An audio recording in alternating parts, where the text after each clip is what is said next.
பைக்ல வேகமா போனாலும் மெதுவா போனாலும் ஒரே மாதிரி மைலேஜ் கிடைக்குமோ கிடைக்காதோ. ஆனா அல்ட்ரா டியூரா ஃப்ளேம்ல அதிக வெப்பத்துல சமைச்சாலும் எத்தனை பர்னர்ல சமைச்சாலும் 70% எரிவாயு சேமிக்கும். வேகமாவும் சமைக்கலாம், காசு மிச்சம். Ultra டியூரா flame.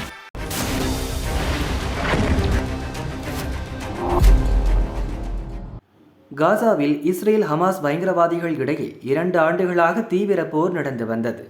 இஸ்ரேலில் புகுந்து ஹமாஸ் பயங்கரவாதிகள் நடத்திய தாக்குதலுக்கு பதிலடி கொடுக்கவும் அவர்கள் பிடித்து சென்ற பிணை கைதிகளை மீட்கவும் இந்த போரை இஸ்ரேல் துவங்கியது.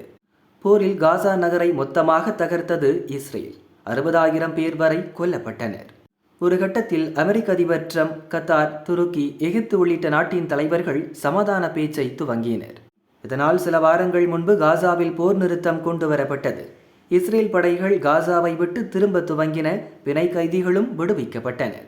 இந்நிலையில் மீண்டும் காசாவை கடுமையாக தாக்கும்படி தங்கள் இராணுவத்துக்கு இஸ்ரேல் உத்தரவு போட்டிருப்பது பரபரப்பை ஏற்படுத்தியுள்ளது.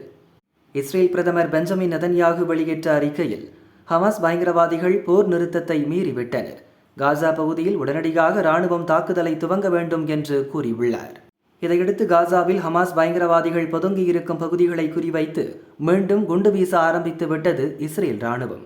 காசா நகரில் நடந்த குண்டு வீச்சில் 30 பேர் கொல்லப்பட்டனர். ஏராளமானோர் பலத்த காயமடைந்தனர். பலி எண்ணிக்கை உயரக்கூடும் என்று காசா சுகாதாரத்துறை கூறியுள்ளது. ட்ரம்ப் கொண்டு வந்த போர் நிறுத்தம் இப்போது உடைந்து போனது பரபரப்பை ஏற்படுத்தியுள்ளது.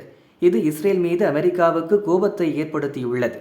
ஒப்புக்கொண்டது போல் பிணை கைதிகளின் சடலத்தை ஹமாஸ் பயங்கரவாதிகள் தர மறுத்ததால் தாக்குதல் நடத்தி வருகிறோம் என்று இஸ்ரேல் சொல்கிறது.